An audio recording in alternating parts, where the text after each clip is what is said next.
2025년 10월의 가을은 유난히 짧았습니다. 부천 엄미동의 낡은 다세대 주택 골목에는 아침 저녁으로 스산한 바람이 스며들었습니다. 그 바람은 곰팡이가 희끗희끗 피어난 담벼락을 핫고 칠이 벗겨진 붉은 벽돌 사이를 비집고 들어와 박만수 노인 부부가 사는 반지하 방의 외풍을 더욱 차갑게 만들었습니다. 창문은 길거리의 자동차 매연과 세월의 먼지로 뿌옇게 변해 한낮에도 방 안은 늘 어스름했습니다. 벽지는 습기에 울어 군데군데 흉터처럼 부풀어 올랐고 장판이 들뜬 구석에는 이름 모를 벌레들이 드나들었습니다. 이곳에서 부부는 30년을 넘게 살았습니다. 첫째 상철이가 대학에 합격했다고 동네 잔치를 벌였던 곳이고, 둘째 상미가 시집가던 날 눈물을 훔치며 배웅했던 곳이며, 늦둥이 상우가 군대 가던 날 밤새 잠 못 이루던 곳이었습니다. 집은 늙은 부부처럼 세월의 직격탄을 맞아 낡고 병들었지만 모든 벽과 기둥에는 자식들의 웃음소리가 희미한 메아리처럼 배어 있었습니다. 그날 아침도 남편 박노인은 어김없이 새벽 5시에 눈을 떴습니다. 파스를 붙인 허리가 시멘트 바닥처럼 뻣뻣하게 굳어 몸을 일으키는 데만 3분이 넘게 걸렸습니다. 아이고 허리야. 짐승의 신음 같은 소리가 절로 터져 나왔습니다. 옆에서 얕은 잠을 자던 아내가 뒤척이자 그는 숨을 죽였습니다. 척추를 타고 발끝까지 찌르르하게 내려오는 통증은 그의 오랜 동반자였습니다. 그는 아내 정임이 깰까 조심스럽게 일어나 기름칠이 말라 끼익 소리를 내는 문을 열고 밖으로 나섰습니다. 아침 공기는 폐부를 찌를 듯 차가웠습니다. 골목 어귀의 재활용 수거함에는 어젯밤 젊은이들이 버린 배달음식 용기와 술병들이 산을 이루고 있었습니다. 그는 익숙하게 낡은 리어카 손잡이를 잡았습니다. 손잡이의 차가운 쇠붙이 감촉이 신경을 타고 뇌까지 전달되는 듯 했습니다. 자식들이 주는 용돈은 2년 전부터 끊긴 상태였고 기초연금과 아내가 공공근로로 버는 푼돈만으로는 늙은 아내의 약값과 한 달에 15만 원이나 하는 월세를 감당하기 벅찼습니다. 폐지라도 주어 한 푼이라도 보태야 했습니다. 그것이 이 시대 한평생을 바쳐 자식을 키워낸 아버지의 서글픈 현실이었습니다. 리어카 바퀴가 아스팔트 위를 구르며 내는 소음은 새벽의 정적을 깨는 유일한 소리였습니다. 박노인은 허리를 굽힐 때마다 척추 마디마디가 비명을 지르는 것 같았지만 아내의 얼굴을 떠올리며 이를 악물었습니다. 며칠 전 아내는 동네 정형외과에서 퇴행성 관절염 말기라는 진단을 받았습니다. 의사는 인공관절 수술을 권했지만 수백만 원에 달하는 수술비는 부부에게 천문학적인 금액이었습니다. 그저 물리치료나 받으며 버티는 수밖에 없었습니다. 아내가 밤마다 끙끙 앓으며 다리를 주무르는 모습을 볼 때마다 박노인의 가슴은 무너져 내렸습니다.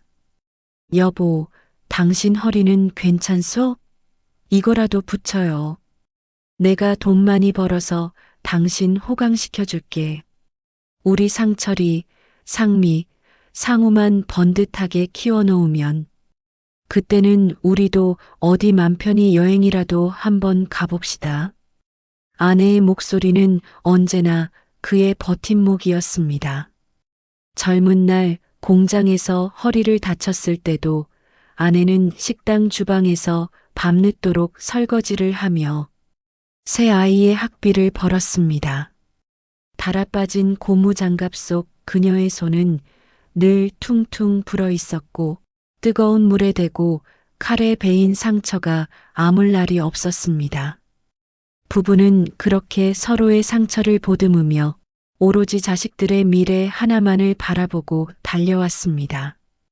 자식들이 낸 상처가 가장 깊고 아플 것이라고는 그때는 미처 상상조차 하지 못했습니다. 동이 트기 시작하는 희미한 빛 속에서 박노인은 리어카의 폐지를 가득 싣고 집으로 향했습니다. 그의 굽은 등 위로 도시의 새벽은 무심하게 밝아오고 있었습니다. 박노인이 리어카 가득 폐지를 싣고 집에 돌아왔을 때 아내 정임은 낡은 밥상에 미역국을 올려놓고 그를 기다리고 있었습니다. 미역은 동네 마트에서 가장 싼 자른 미역이었고 소고기 한 점 들어있지 않은 멀건 국물이었습니다. 하지만 남편의 생일상에 미역국 하나는 올려야 한다는 아내의 마지막 자존심이었습니다. 부부는 말없이 밥을 먹었습니다. 생일 축하한다는 말도 고맙다는 말도 없었습니다. 벽에 걸린 낡은 괴종시계의 초침 소리만이 방 안의 침묵을 더욱 무겁게 만들었습니다.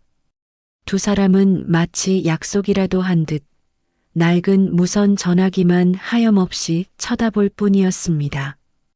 아침 7시가 지나고 8시가 되었습니다. 출근 준비로 바쁠 시간이라는 것을 알면서도 그래도 아침 인사는 하겠지 하는 신락 같은 기대를 놓지 못했습니다.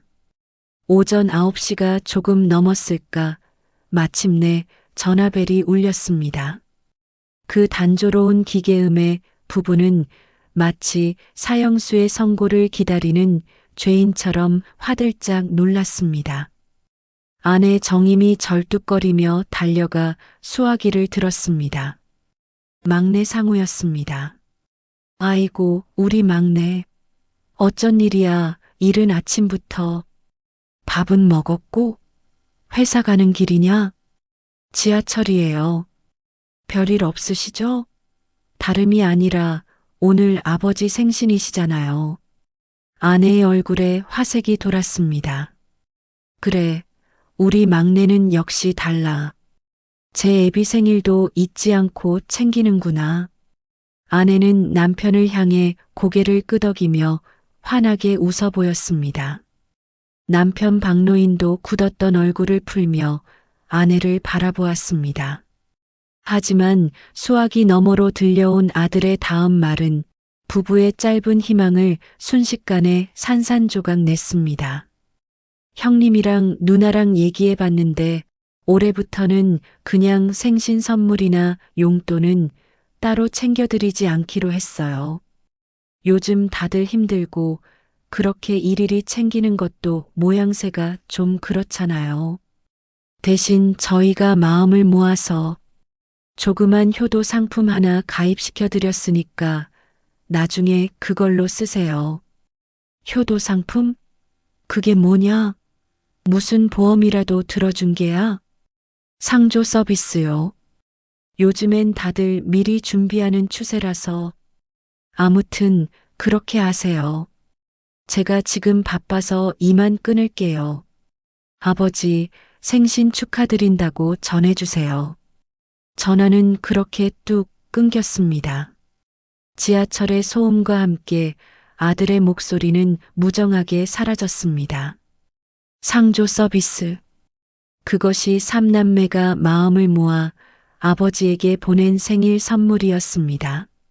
살아있는 부모의 안부보다 죽은 후의 장례 절차를 먼저 챙긴 것입니다. 아내는 멍하니 수화기를 내려놓았습니다. 남편에게 차마 아들의 말을 전할 수가 없었습니다.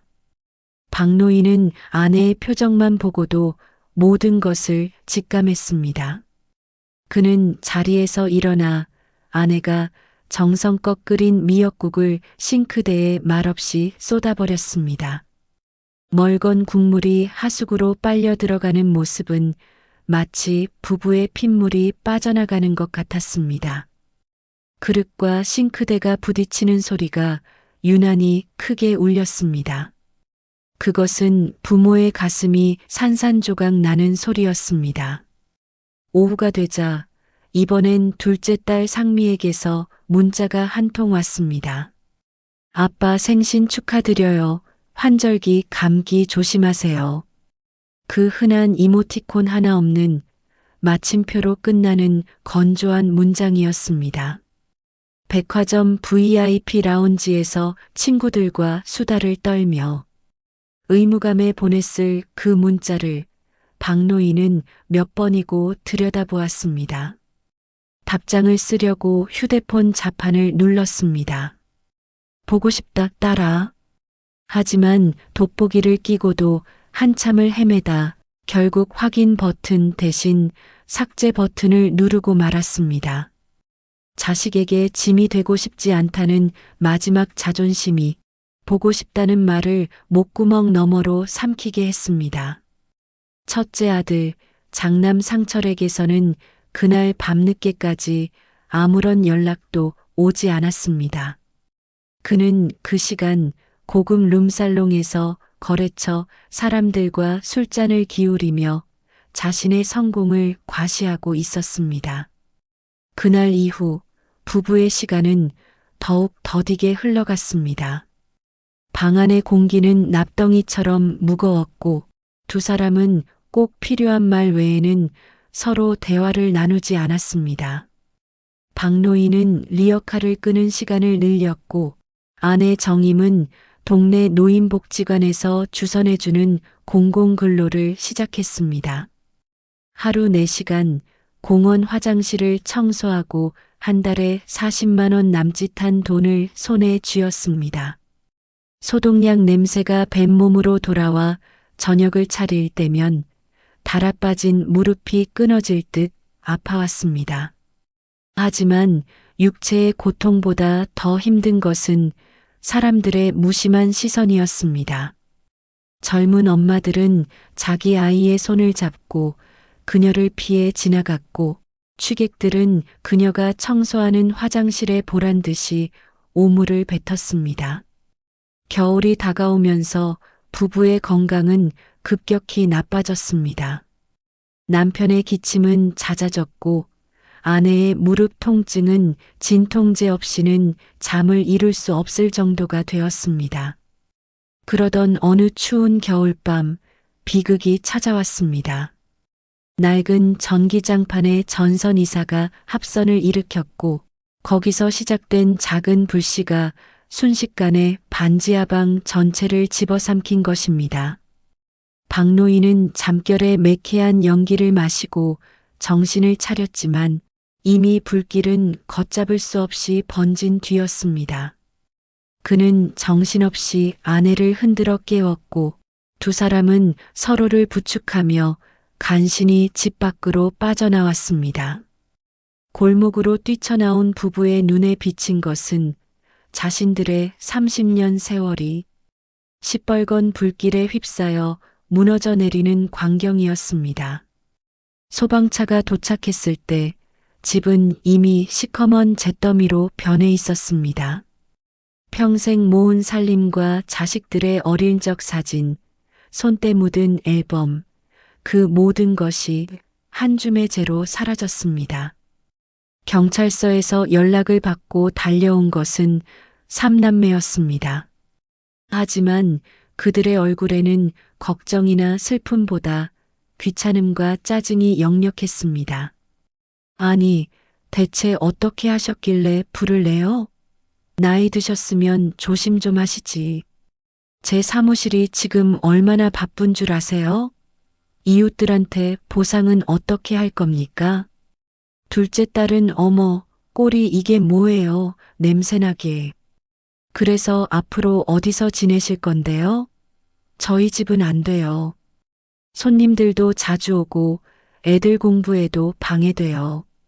며칠 계시는 것도 곤란해요. 막내 아들 상우는 일단 급한 대로 찜질방이라도 가 계세요. 저희가 상의해서 다시 연락드릴게요. 주민센터에 가서 긴급 지원이라도 알아보시고요.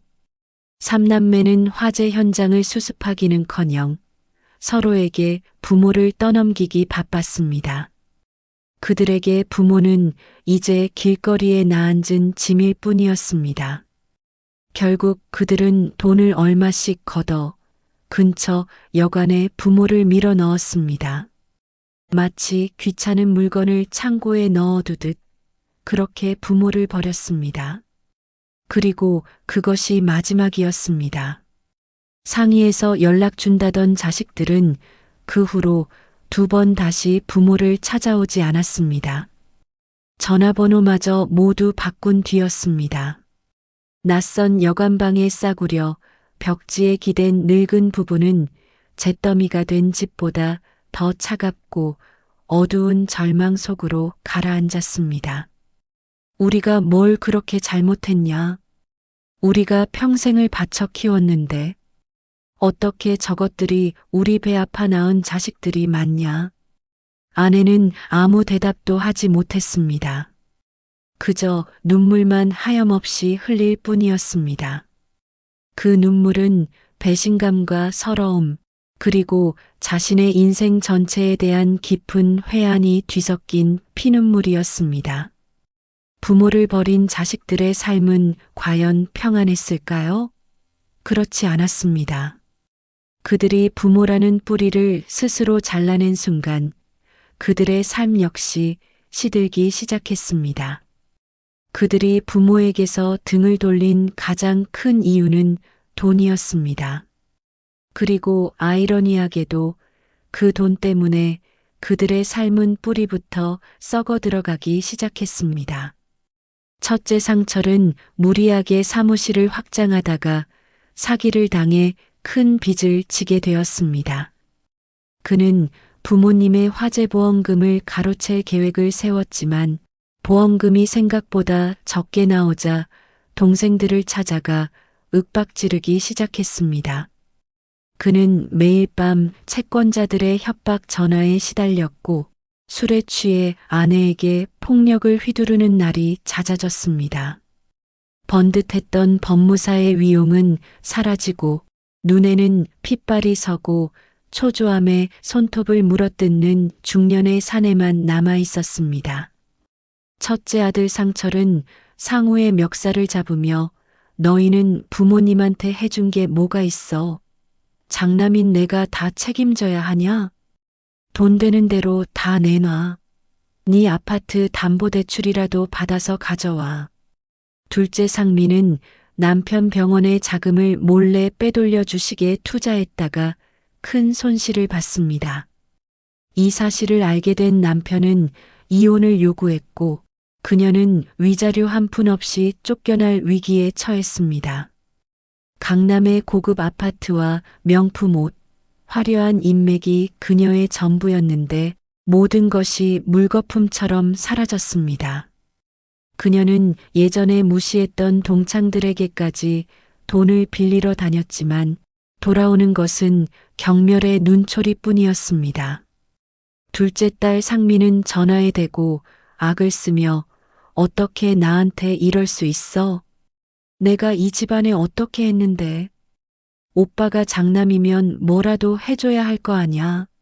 내가 망하면 오빠 체면도 깎이는 거라고. 막내 상우는 아파트 대출금과 자식들 교육비에 쪼들리며 하루하루를 버티고 있었습니다. 그는 형과 누나의 싸움에 끼어들지 않고 자신의 실리만을 챙기려 했지만 결국 형의 빚 보증을 잘못 써주는 바람에 자신의 아파트마저 차압당할 처지에 놓였습니다. 아내는 아이들을 데리고 친정으로 가버렸고 텅 빈 집에는 압류딱지만 흉물스럽게 붙어 있었습니다. 부모라는 구심점이 사라지자 삼남매는 서로의 이익을 위해 추악하게 물어뜯는 짐승들과 다를 바 없었습니다. 한때는 한 이불을 덮고 자던 형제였지만 이제 그들 사이에는 돈에 대한 탐욕과 서로에 대한 불신만이 남았습니다. 그들은 몰랐습니다. 부모를 버린 순간 그들은 이미 가장 소중한 것을 잃어버렸다는 사실을. 그리고 그 빈자리를 채운 탐욕이 결국 자신들을 집어삼킬 것이라는 사실을 말입니다. 결국 삼남매의 삶은 철저하게 파괴되었습니다. 첫째 상철은 빚쟁이들에게 쫓기다 결국 불법적인 일에 손을 대 감옥에 가게 되었습니다. 차가운 구치소 철창 너머로 보이는 작은 하늘을 보며 그는 아주 가끔 아버지가 끌던 낡은 리어카의 바퀴 소리를 떠올렸다고 합니다. 둘째 상민은 이혼 후 우울증에 시달리다 조용히 사라졌습니다.